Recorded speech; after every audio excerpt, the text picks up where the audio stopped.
It's so. He was on the precipice there on the, maybe a little bit too far this way or that way. Some of that stuff. I thought it was great. I immediately sent it to all my friends. And I'm like, you have got to watch this. Yes. I love Bill Burr. I listen to his podcast. It's great. I actually watched a couple of Joe Rogan's comedy. Oh, they're wild, aren't they? Tremendous. Yeah. Tremendous. All right. What a ridiculously talented guy, right? Exactly. Especially the one about Santa Claus and his little girl. Oh my God, that is hilarious. All right. Let's see what we're doing here. Let's do this. The following program was pre-recorded for broadcast at this time. The following program is sponsored by Mr. Texas Real Estate.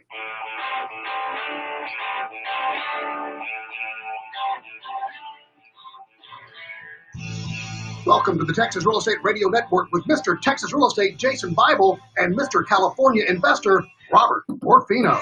Join us as Jason and Robert talk about the hottest real estate market in the country, the entire state of Texas. Learn why Texas is such a great market to invest in and why it could be strong for years to come. Get ready to talk all things Texas on your new home on the way to the office. Texas Real Estate Radio.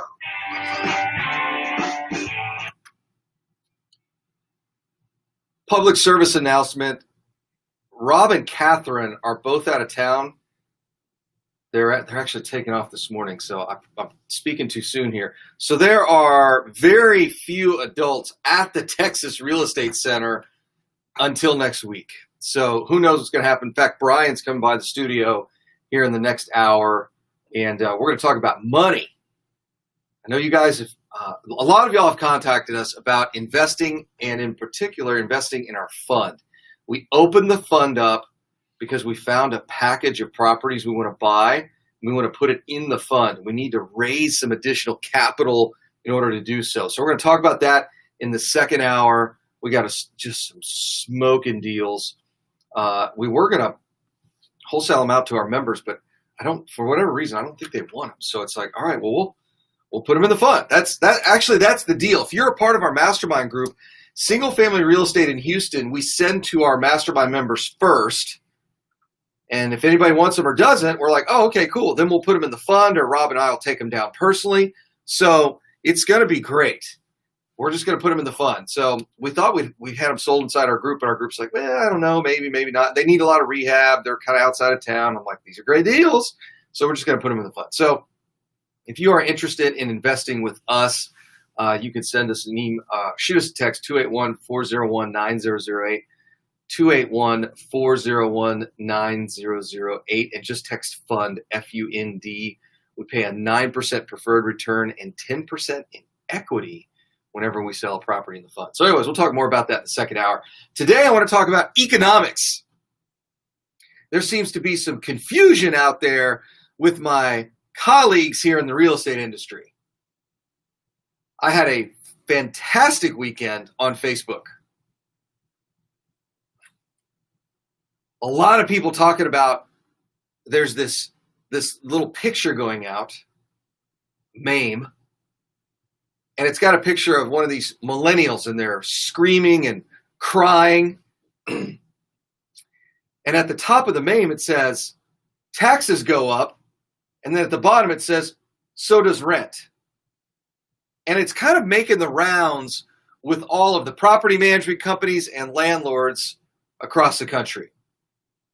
And every time I've seen it, I post, that's not true. And they said, no, Jason, it's totally true. If taxes go up, so do rents. And I said, you are wrong. Absolutely wrong. No, Jason, taxes go up, rents go up. No, they don't. Taxes and rent have nothing to do with each other. Your expenses and your income have nothing to do with each other. They are completely different sections of the P&L on your financial statements. Income and expenses have nothing to do with each other. None. Well, Jason, if taxes go up, I'll just increase my rent. No, you won't. You do not understand economics. It's not how it works. It's the equivalent of saying, well, if I gain 50 pounds, then I'm going to decrease the amount of gravitational pull I have on my body so my knees feel better.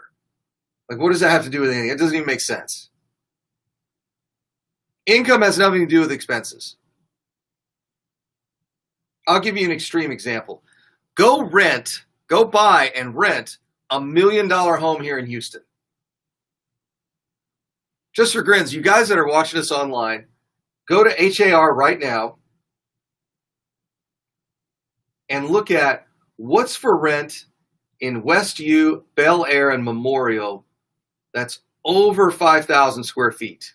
Tell me what that's renting for. That should get you close to $1 million home. $200 a square foot, 5,000 square feet, $1 million home. My guess is they're going to rent $5,000 to $6,000 a month. The taxes on that property are $3,000 a month, at least. Probably $3,300. Insurance on that bad boy is easily $1,000 a month. Now, if you've got a mortgage on it, guess what? You're not making any money. Well, I'll just raise rents. No, you won't. Rents have nothing to do with expenses. Jason, taxes go up, I'm raising rents. Wrong. We have the supply side of the marketplace and we have demand. It's just that simple. Let's look at another industry, healthcare. When all the Obamacare taxes came into play, do you think all those companies could just ratchet up how much their medical devices would sell for? The answer is no. We're looking at real estate right now, new construction. The cost of framing has increased 270% in the last 3 months. Can you now charge more for that house? The answer is no. Because income and expenses have nothing to do with each other. Your income is directly related to the supply and demand in a marketplace. If your property taxes double, if your insurance costs double, you don't automatically get to raise rents.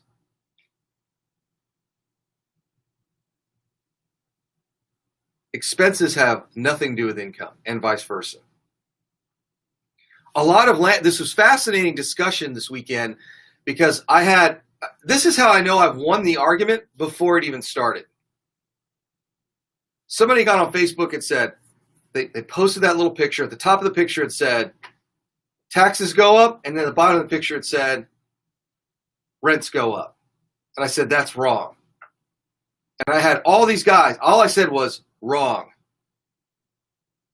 And then the immediate response I got back was, well, that doesn't even make any sense, Jason. I said, yeah, it does. Let me show you this basic supply and demand curve and a definition called dead weight loss. It was so funny because then I knew people were way out of their league. By the way, this is freshman economics here. This is not grad school. We're not splitting atoms here. I mean, this is like, if you were awake in high school, you probably learned this. If not, you've learned it in college.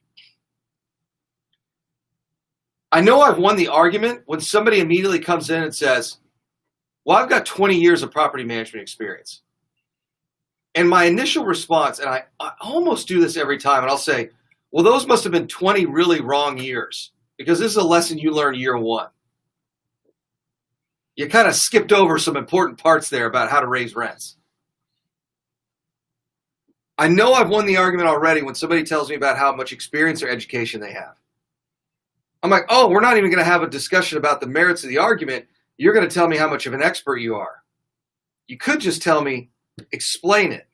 When we get back to a break, I'm going to explain the supply-demand issue, taxes and insurance, and why that doesn't lead to rent increases. It's Jason Bible, Texas Real Estate Radio Network.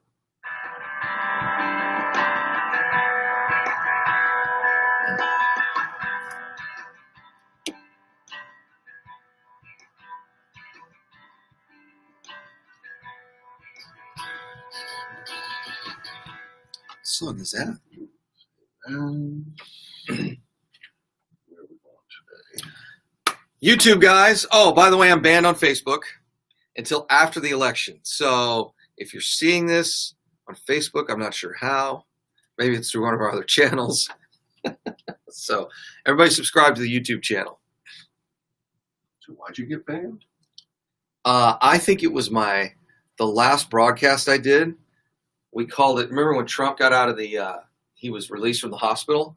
I called chicken wings and Coke. Yeah, because here's what I did. I said, What's wrong with that? chicken wings plus Diet Coke equals COVID cure. And I think Facebook banned it because it said I found a cure for COVID. Oh my God. Give me a break. All right. Please. I'm going to have to call Casey. He's going to have to call Mark. Say, hey, Mark, you're going to have to go look in Jason's account, unban him.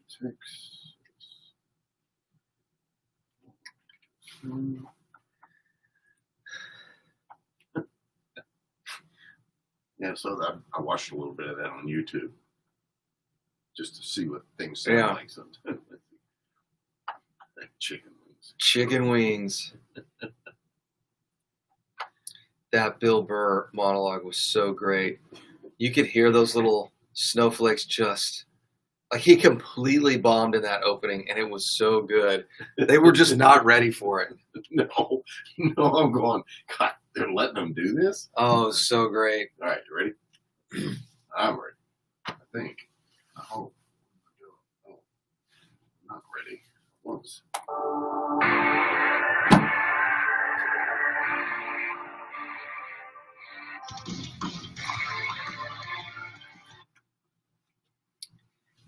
If you have not seen Bill Burr's opening monologue for Saturday Night Live last week, you need to stop this podcast right now and watch it.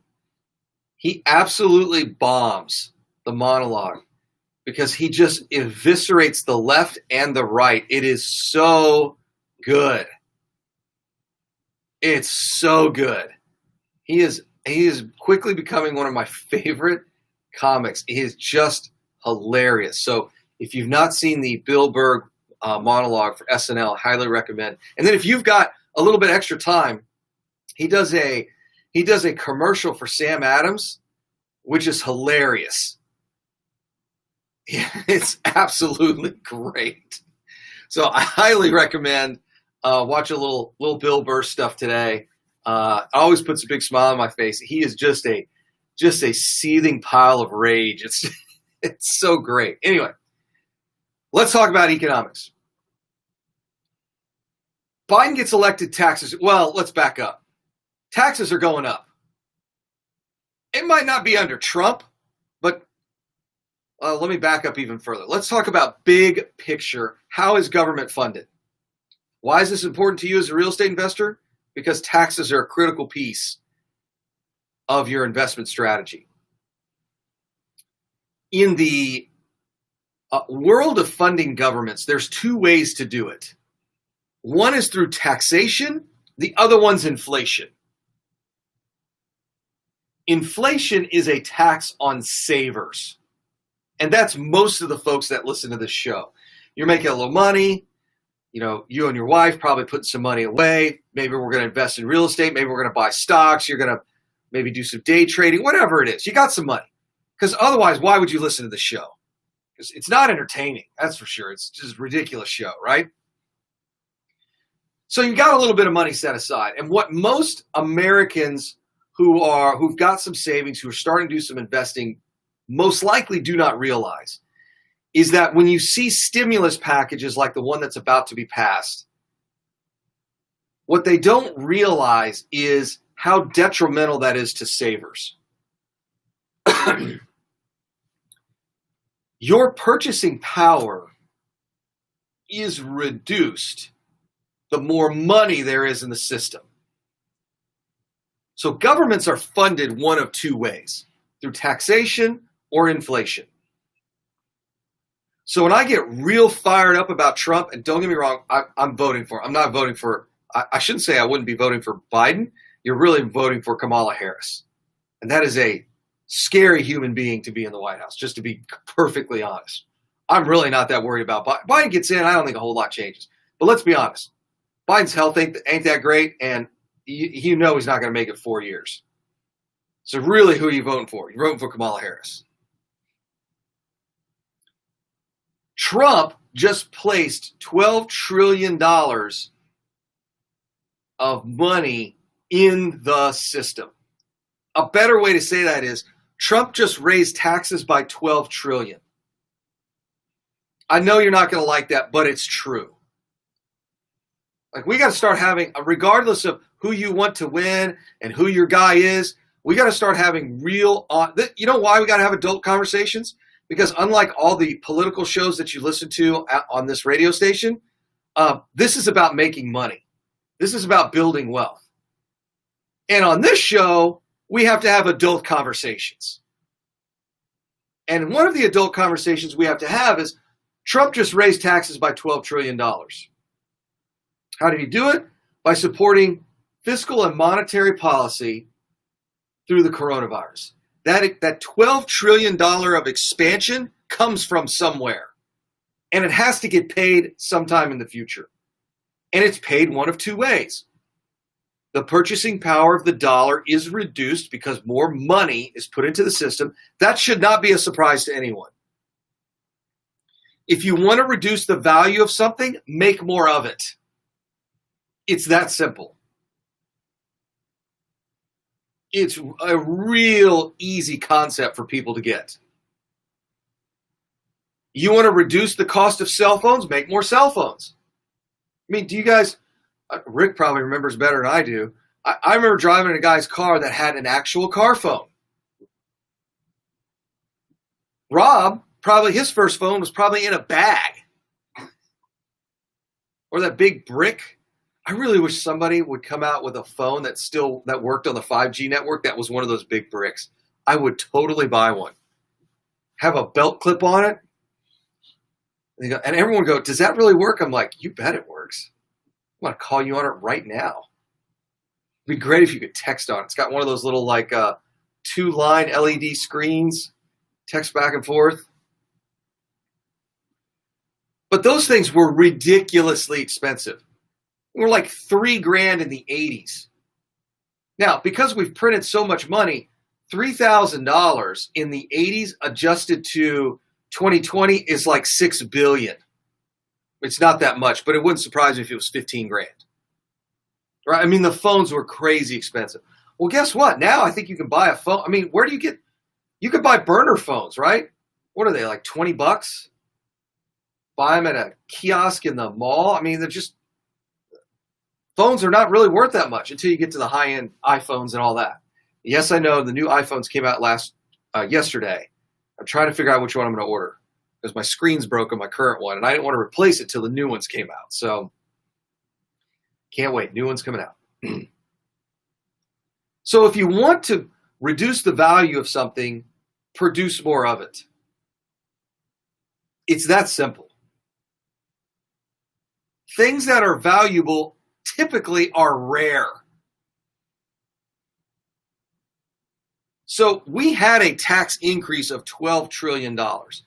That tax increase is going to come through inflation. That's the reality.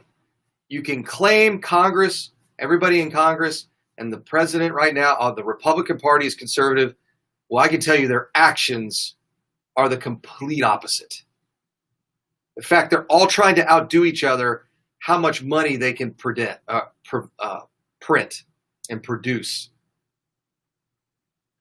Rush Limbaugh used to have this bit about, the Democrats are a little more than Santa Claus, just showing up and giving away free stuff. And I'm like, hey, man, I don't know if you've noticed what's happened in the last 8 months, but there's been $12 trillion of Santa Claus money that's just shown up out of nowhere. Why is this important for you as real estate investors? Because real estate is one of the places in which inflation shows up the most. There are 4 asset types for the last 40 years where inflation shows up and rears its ugly head.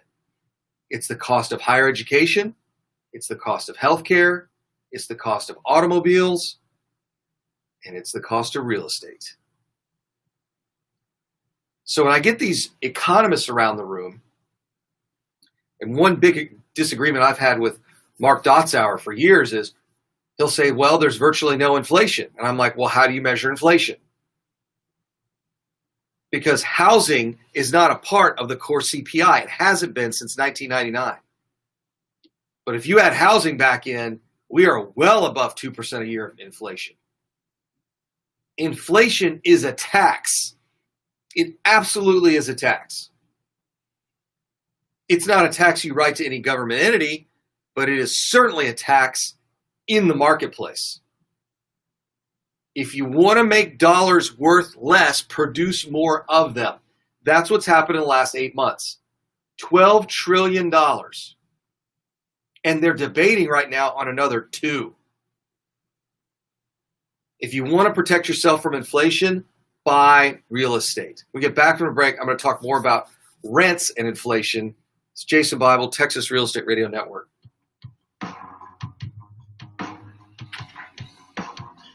Turn on your television. That's a great song. They're selling superstition. Criminals and victims, slaves to the system, prisoners to the pain.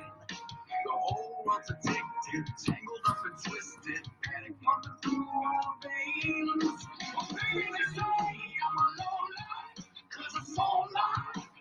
Sold to the devil, I gave up my life for the right price, but I'm certified. I'm just a low life guy. I'm a low life.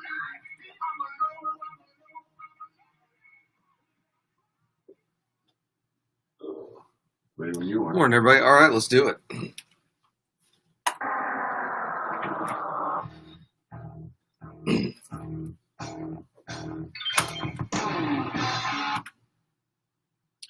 Welcome back. Second hour, Brian J. Burr, the BJB. B squared will be here. We're going to talk a little about money and the fund and everything that's going on there. We have a noon update today. If y'all want a noon market update, I get into all the news that you can use your investing career and portfolio. If you go to mrtxre.com, there'll be a link there to our YouTube channel. We'll be live. You guys can watch from there. And then at 1 o'clock today, for those of you who are investors that we've vetted, Brian and I are going to do a investor webinar, and that's at 1 today. So action-packed day. This just means I'll probably not be able to talk by the end of the day since I'm just doing all this talking for the rest of the day. But it'll be a pretty good day. If you are interested in those things, again, go to mrtxre.com. If you're interested in becoming, if you're interested in our fund, text the word fund, F-U-N-D, to 281-401-9008. 281-401-9008. And we will get you the information you need to make a decision on whether or not to invest in our fund. All right, so let's talk about rents for a minute. I'm having this debate with all of these incredible real estate professionals that tell me that they've got 20, 30, 40, 100 years of real estate experience. And they say, Jason, when taxes go up, rents go up. And I say, that's not how it works. Rents go up when the market has enough demand and a small enough supply that the price rises. That's the only way market rates go up. That's it.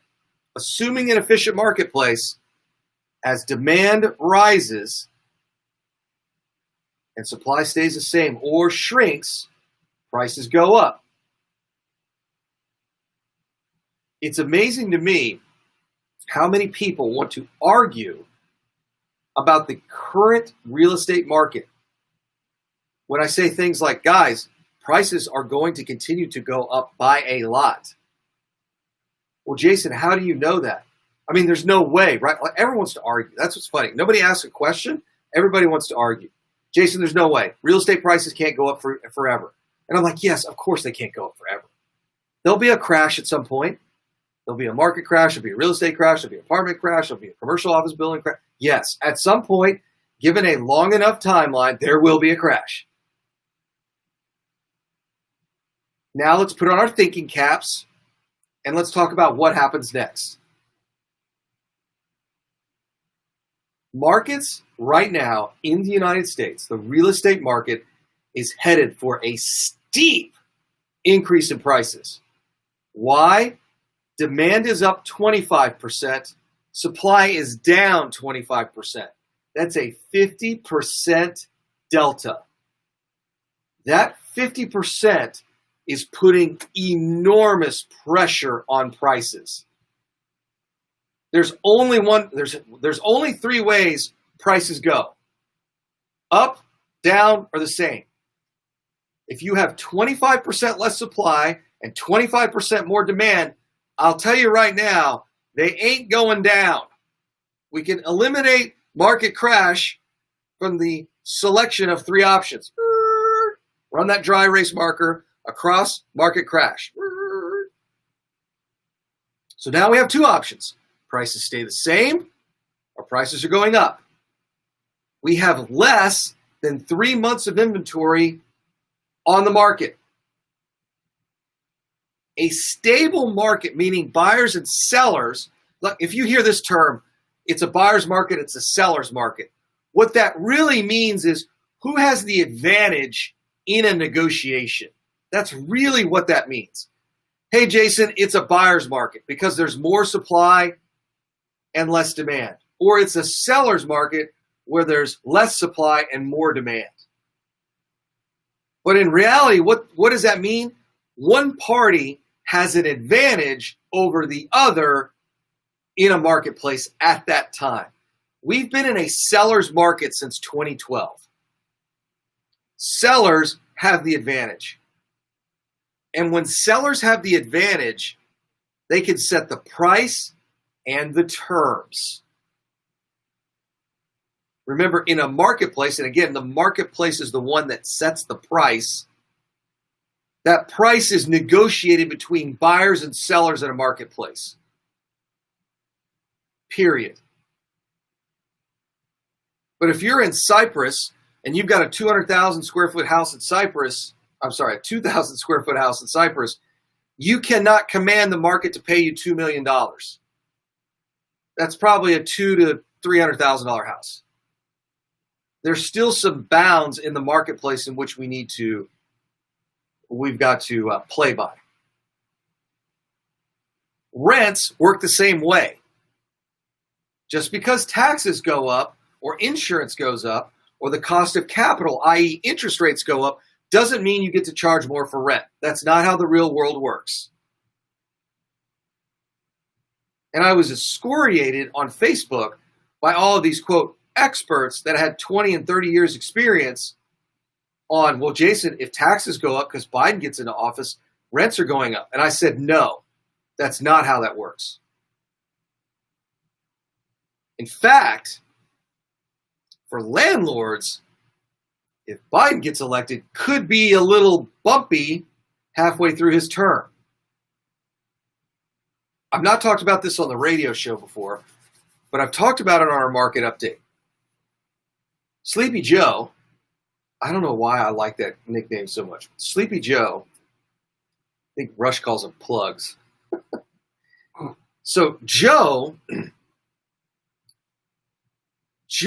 is floating an idea out there that first-time home buyers should get a $15,000 credit from the government to buy a house. What that is going to do is take a lot of renters and turn them into homeowners, reducing the demand for rental properties. Now, is it going to be a big number? I don't know. Is it going to be something we have to worry about in Texas? Probably not, because we have so many people moving down here. My guess is what would actually happen is, this is just kind of spitballing here because I've not seen how this whole thing would be rolled out. But the people that have wanted to move to Texas would, instead of becoming renters in Texas, they would buy in Texas, which would drive the cost of single family even higher. But if taxes go up, that doesn't mean your rent is going to go up. Taxes go up, that doesn't mean your building is worth more. Supply and demand are two independent variables. I think that's what blows a lot of people away. When they look at a supply and demand curve, they see that chart, and they assume that supply and or demand, one of those two things, is a dependent variable and the other one's independent, and that's not true. Both of them are completely independent. Another term that you'll hear in statistics is they are mutually exclusive. They have nothing to do with one another. Supply and demand have nothing to do with each other. Your increase in expenses has nothing to do with your income. When we get back to the break, I'm going to tie all this together with inflation and taxes. It's Jason Bible, Texas Real Estate Radio Network.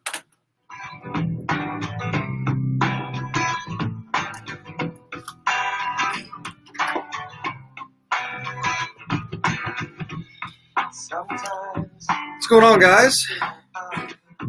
Uncertainty, stinging clear.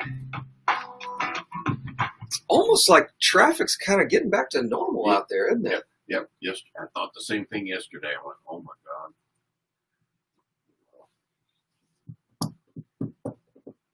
So we went to the movies last night, and it's not the worst movie I've seen, but it was bad. Oh, what's that? It's called Infidel. Don't go see it. Infidel. So this guy's sound like a Jeff, the puppet. Yeah. Ventriloquist. Oh yeah. So if you see the previews, you're like, oh, this could be pretty good. But this dude is a Christian blogger. His wife works at the State Department, and he gets kidnapped when he's in Iran because the guy is a dumbass. It's like a whole movie of him and his wife doing really stupid stuff in really dangerous parts of the world. Jason Bourne, that guy is not. Oh. I'll tell you that.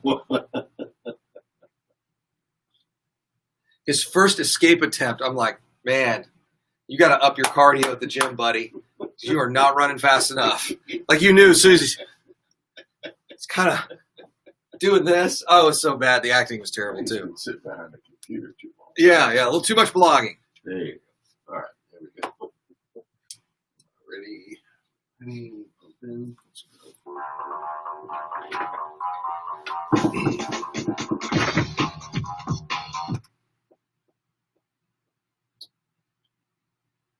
Last night was date night, and it wasn't the worst movie we've seen, but we went to dinner afterwards, and we were. By the way, everything closes in this town now at like 9:30-ish. So we got to try a bar down the street, which was pretty decent. Anyway, so not the worst movie in the world, but it was bad. And it's called Infidel. Like, I thought this was going to be kind of like a Jason Bourne knockoff. I was like, all right, this will be good. There's going to be some gunfights and guys getting beat up, explosions. Oh, it was not that. This dude, Jason Bourne, he is not even close. So if you see the previews, it is nothing like the previews. You think, okay, this will be kind of cool. So this guy's a blogger. I guess he works at a software company. I was like, he's kind of a pastory kind of guy. And his wife works at the State Department, which really means she works at the CIA. Anyway, so he's invited to go to this conference in Iran. So when they pronounce it like that, there's going to be some terrorism stuff. In fact, not only that, we got to meet Hezbollah in the movie and the Mossad. And I was like, those two people don't look like Mossad at all. Anyway, so he goes to Iran and then gets kidnapped by Hezbollah because he did an interview on Iranian TV that all these Muslims saw. It was one of these like Christian persecution movies. It was so bad. His escape, the first part of the movie, he escapes. Don't worry, I'm not ruining anything. I'm not ruining this movie for you because you shouldn't see it. I'm just telling you, don't go see it. His escape, he was running like an 85-year-old man. I mean, it was bad. They tortured him a little bit, but then they really tortured him later. And even when they really tortured him, it wasn't really like that bad. It wasn't like Jack Bauer in 24. Like, that's torture. You guys remember watching 24. I've been tempted to go back and watch it again. I'm like, because Kiefer Sutherland is a phenomenal actor. He does such a great job in that series. I'm actually going back and watching Blacklist right now. That's another phenomenal show. Anyways, so yeah, he escapes, and this guy is like, it's so ridiculous. This guy's wife works for the State Department, and neither one of them have any training on how to act when you travel abroad. I mean, it was so bad. It just completely horrible. So do not watch it. Anyways, let's talk about economics. I could literally go on about that movie for 2 hours. I'd like that 2 hours back. But we still had fun. We laughed about it while we were in the movie theater. But still, I was like, man, this is terrible. This is really bad. And there were parts of it where like, okay, I can get the Christian persecution angle, but then it was just awful. A good concept, but poorly executed. Taxes go up, you don't get to increase rents. How do rents rise in a marketplace? Simple. There's a change in the supply and demand curve. There's either less supply and demand stays stagnant. That will usually lead to an increase in prices. Or supply stays stagnant, demand increases. When demand increases, typically prices rise. Or what's happening in the single-family purchase space, in other words, homes for sale, not those for rent, you can have two things happening at the same time. Demand is increasing and supply is decreasing. That will lead to a rapid rise in prices. Incredibly rapid. We're looking at nationally 15% year-over-year increase in prices. The last article I read Monday for our noon market update, the median home price in the United States was around $270. It's now $320. A single family house increased in value by $50,000. That is absolutely insane. And I don't think it's going to stop. There's no data out there. And trust me, I am one of these guys, and Rob and I have talked about this, where we can hold, both of us can do this. We can hold two competing ideas in our brains and research both at the same time. That is I have completely just, and the best word I can use again is excoriated folks through this whole coronavirus thing, because most people cannot think critically. You have to be able to, as a mature adult, especially as an investor, hold two competing ideas in your brain and be able to research pros and cons of both. If you do that, it will serve you well the rest of your life.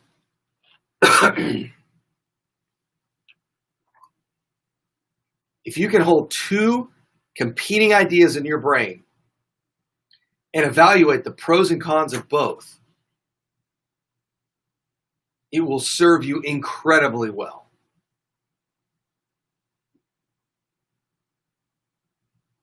So increasing taxes on landlords does not produce an increase in rents.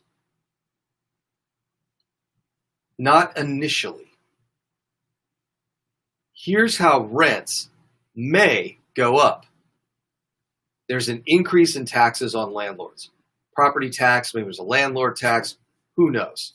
States and cities are doing all kinds of crazy stuff in order to fix shortfalls in their budget. And real estate is a great way for them to do that. Why? Because real estate can't move out of state. Like California right now, with all these folks moving to Texas, they're moving to Arizona, Texas, and Tennessee of all places. And Nashville's actually a pretty cool town. So they're moving to these different parts. Well, they can just up and move their business. Ben Shapiro can just up and move across the country with his staff. Now, if you're a real estate developer, if you're an office building investor, and you're in Southern California, you just can't up and move your office building across the country. They don't make U-Hauls that will hold 100,000 square foot buildings. So you have to sell that building there and then go invest somewhere else. So cities and counties and states know that. So they're just going to tax the real estate. Here's how you may experience an increase in rents as it relates to taxes. All things being equal, demand stays the same, but real estate investors begin to sell, reducing the supply of single-family houses in a marketplace. Then you could see a rise in rents for single-family as those single-family properties go from rentals to homeowners. This is actually one of the reasons why single family is extremely attractive and why they appreciate faster than any other commercial or any other real estate asset. And that is because you have two types of buyers. You have real estate investors and you have owner occupants, homeowners that want to live there. They want to move and they want to live there. No other real estate asset out there has that duality. It's why appreciation in single family is so phenomenal. It greatly outstrips any other real estate asset class. In fact, since the pandemic, it's been the best asset class to invest in. All right, thanks for listening, guys. We will be right back. It's Jason Bible, Texas Real Estate Radio Network. That was 4. Knocking them out. Where is Brian? It's only 1:45. Oh, yeah.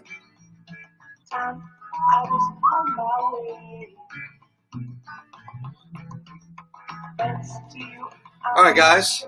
I'm going to shut this feed down. We're going to start a new one when Brian gets here. And we're going to talk about money and the fund and all that stuff. Thanks for watching.